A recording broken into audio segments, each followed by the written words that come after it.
Nós vamos falar agora sobre uma informação muito interessante, tá? O Paulo Figueiredo fez o programa dele hoje. Aliás, eu sempre recomendo muito o programa do Paulo Figueiredo, sempre tem informações excelentes. E uma informação que ele deu agora esclareceu um ponto que ele já tinha falado há um tempo atrás e agora foi esclarecida a história. Qual que é a história? Há um tempo atrás, o Paulo Figueiredo falou alguma coisa do tipo: ah, muito esperta essa história de disfarçar holding familiar patrimonial com instituto jurídico, né? E na época eu fiz um vídeo sobre isso, falei, ué, será que ele está falando do Gilmar Mendes? Porque o Gilmar Mendes tem um instituto, né, um Instituto de Desenvolvimento, não sei o que lá, o IDP, o Instituto da Dupla Penetração, né? Que é aquela universidade lá de Brasília e coisa e tal, e eu pensei, né, ele pode estar falando do Gilmar Mendes, né? Só que depois ele deu a dica que ele estava falando do Alexandre de Moraes mesmo. O Alexandre de Moraes também tem um instituto para holding patrimonial, né? E ele deu agora o nome desse instituto, é o LEX, Instituto Lex de Estudos Jurídicos Limitada. Essa aqui é a holding patrimonial do Alexandre de Moraes, disfarçada de instituto. Vamos entender essa história aqui. Essa notícia foi sugerida por Equipe Excelente, Instituto da Dupla Penetração e várias outras pessoas. Obrigado aí ao pessoal que sugeriu notícias lá no nosso site, no visãolibertaria.com. E obrigado a você que está assistindo o nosso vídeo. Se você gosta do nosso conteúdo, por favor, deixe o seu like e se inscreva aqui no canal, né?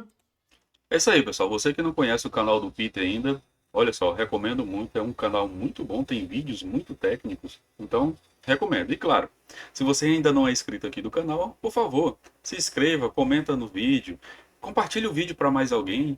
Isso ajuda muito no engajamento do canal e o YouTube entrega o vídeo para muito mais pessoas, tá bom? Então, agradeço muito. Pois bem, eu já expliquei para vocês o que é uma holding patrimonial, né? É uma empresa que você cria com o objetivo de fazer a transição, né, a herança para os seus filhos de forma mais simples, né? E isso é muito comum, muita gente faz esse tipo de coisa, tem pessoas que fazem holding patrimonial até em paraísos fiscais para ficar ainda mais fácil a coisa toda, enfim. E basicamente a característica de uma holding patrimonial é justamente que os sócios tipicamente são pais e filhos. Não precisa ter um nome holding patrimonial, não sei lá, pode ter o nome que você quiser. E o nome instituto não quer dizer nada também, tá? Pode ser empresa privada, pode ser empresa pública, não tem nenhum efeito. Então, de fato, você pode usar um instituto como uma holding patrimonial.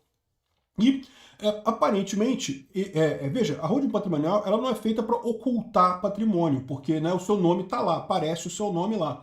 Então, ela não vai ocultar patrimônio. O que ela faz é facilitar a transferência para os filhos numa eventual herança, né? São aquelas duas vantagens que eu falei. O imposto que você paga é menor e, além disso, você tem menos confusão na hora de dividir os bens, né? Quando morre alguém, tem que fazer inventário e coisa e tal, uma coisa sempre complicada, sempre chato. Se você faz através de uma holding patrimonial, você resolve esses problemas, né? Você fica sócio com seus filhos, no que você morre, a empresa fica só para os seus filhos e já está todo o patrimônio ali mesmo, então né, é muito fácil essa transferência nesse caso, né? E, eventualmente, seus filhos, se quiserem, eles podem colocar os netos como sócio na holding, de forma que isso pode se repetir geração após geração, se for interesse do pessoal manter o patrimônio, né? Ou pode também vender, pode operar a empresa do jeito que for, né?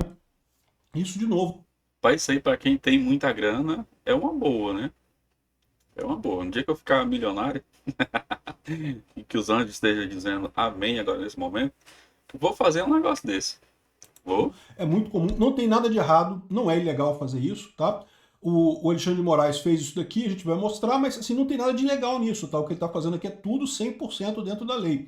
A questão toda só é o seguinte, uma vez que agora ele é sancionado pelo governo americano, a coisa fica mais complicada, porque essa sanção vai chegar na galera da holding patrimonial dele. Esse é que é o ponto do Paulo Figueiredo. Então, de novo, o fato do pessoal ter esse instituto jurídico para fazer holding patrimonial, isso não é ilegal, não tem nada de errado do ponto de vista fiscal ou criminal por Alexandre de Moraes, isso não tem nada. Só que, com a questão das sanções da Magnitsky, muito provavelmente isso vai bater na holding patrimonial e nos sócios da holding patrimonial, né? Então, beleza. Se a gente for aqui na ficha do Lex Instituto de Estudos Jurídicos, que é a empresa do Alexandre de Moraes, se a gente for aqui na parte de sócios do Lex Institutos de Estudos Jurídicos, você vai ver que tem a esposa do Alexandre de Moraes e e os filhos do Alexandre de Moraes. O Alexandre de Moraes em si não está aqui. Por que ele não está aqui? Porque, de novo, né, todo o dinheiro que ele tem, todo o patrimônio que ele tem, na verdade, vem do escritório de advocacia dele, não vem da função dele como juiz. Então ele não precisa estar aqui. O patrimônio da família já está aqui, já está todo aqui, não tem problema nenhum, né? Então essa é a situação. De fato, o SILEX, Institutos de Estudos Jurídicos, é uma holding patrimonial do Alexandre de Moraes. Mais uma vez, isso não é errado, isso não é crime. Agora, isso é uma informação bastante delicada para a questão das sanções da OFAC, né? Por quê?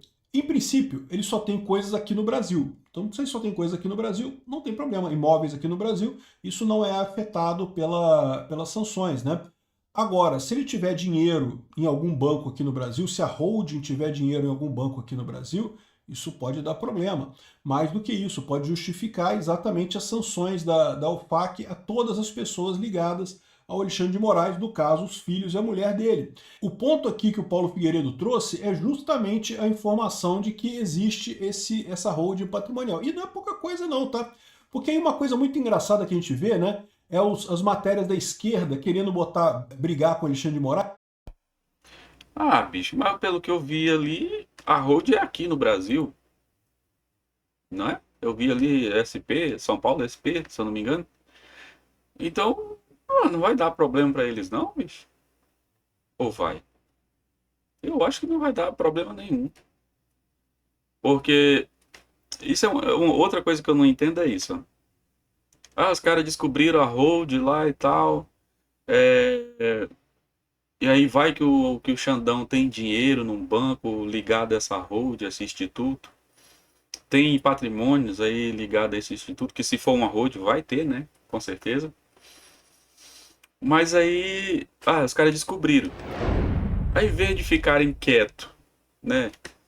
Pra não alertar o cidadão, aí os caras vêm e começam a dar indireta. Isso é pra avisar o cara que, olha, rapaz, se tu tiver alguma coisa aí, tira, porque vai ser sancionado. Corre o risco de perder, então tira daí correndo. É isso. É pra isso que os caras criam esses vídeos, cara. Porque o Figueiredo descobriu a Hold. Aí já veio com indireta lá no vídeo dele, no Twitter dele. Aí já cria um vídeo falando que descobriu a Hold do Alexandre de Moraes. Isso é pra quê, meu filho? É pra dar tempo do cara.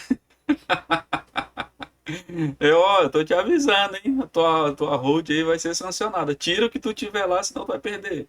É pra isso? Ô, senhor. Mas lá na época que a esquerda era contra o Alexandre de Moraes, né?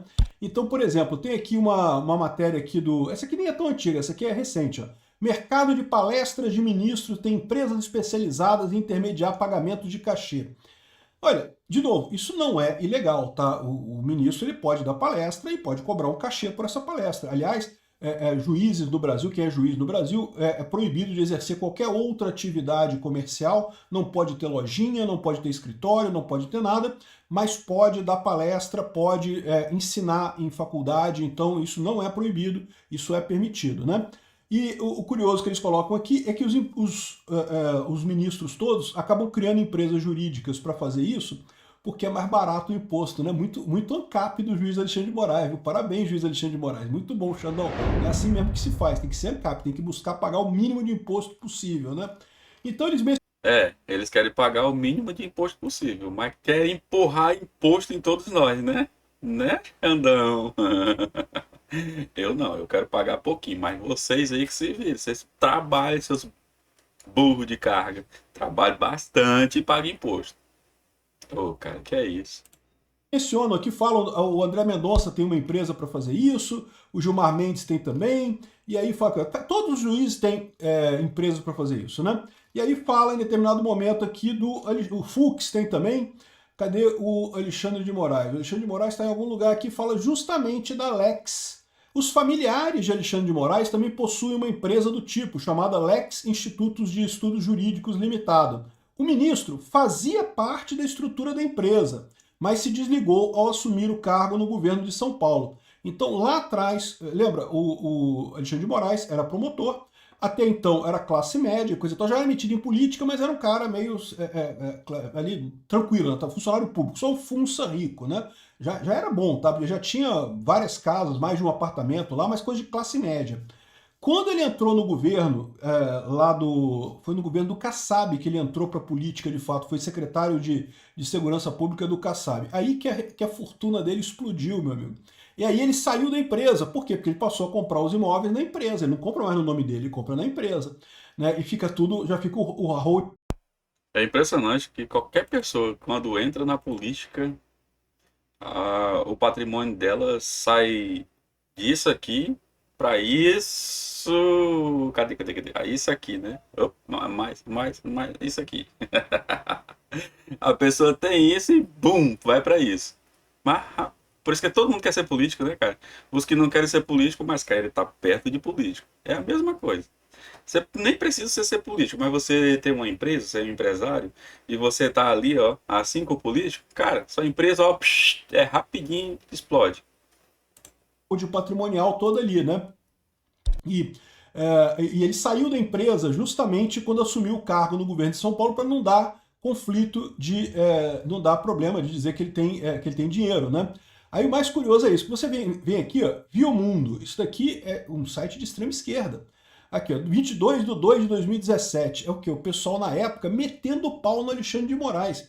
Essa reportagem ainda está no ar, mas eu vou falar dessa outra também aqui da BuzzFeed, BuzzFeed também de extrema esquerda. Eles apagaram a reportagem. Não tem mais a reportagem, que era uma reportagem que criticava o Alexandre de Moraes. Eles apagaram a reportagem totalmente. Mas, né, a Wayback Machine, a gente conseguiu achar aqui a reportagem gravada no cache da internet. Né? Mas eu falo primeiro essa daqui. Então tá aqui, ó.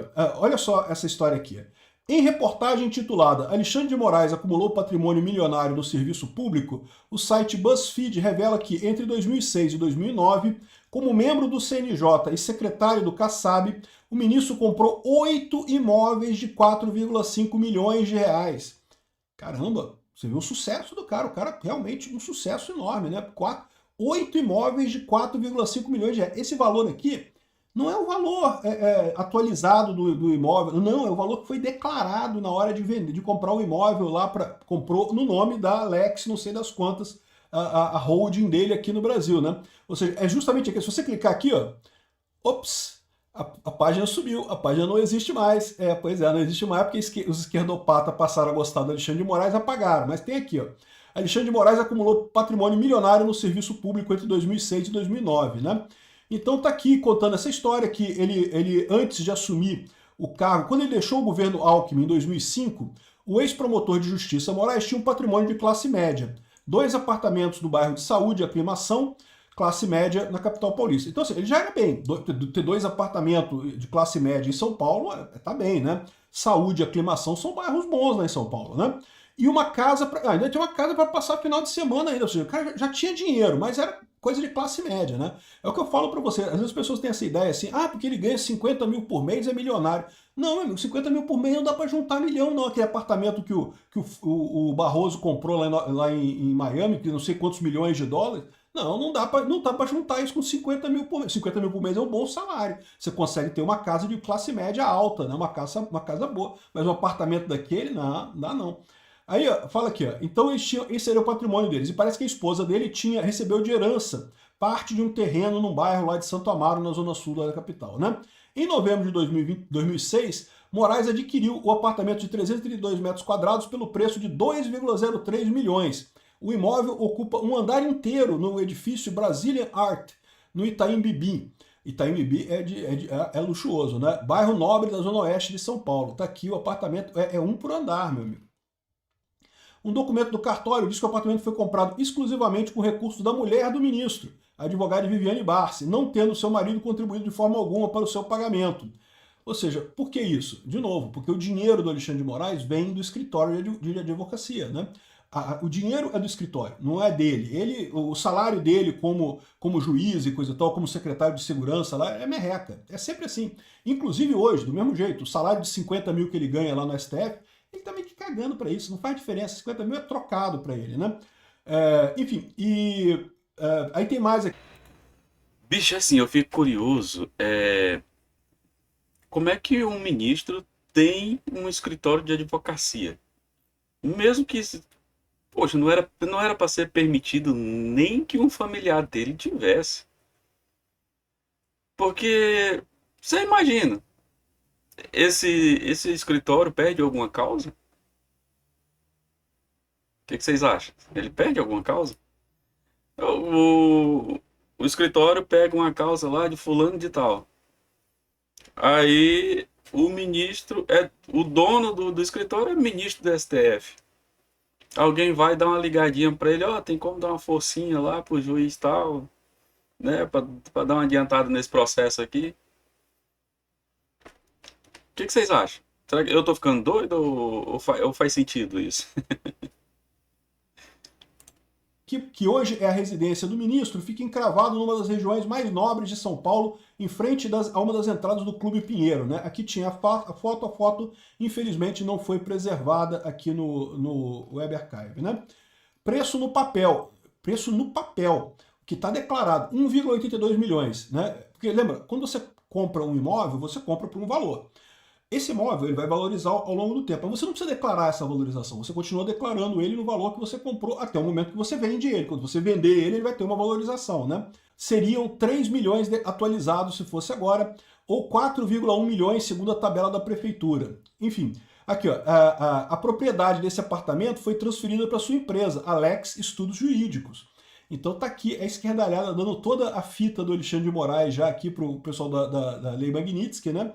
Mas, de novo, imóveis no Brasil não tem problema. A questão que eu falo para vocês, que é muito comum quando a pessoa já tem um certo dinheiro, né, é que o próximo passo é ter um apartamentinho lá nos Estados Unidos, né, ter uma casinha humilde lá nos Estados Unidos, poder passear de vez em quando lá e coisa e tal.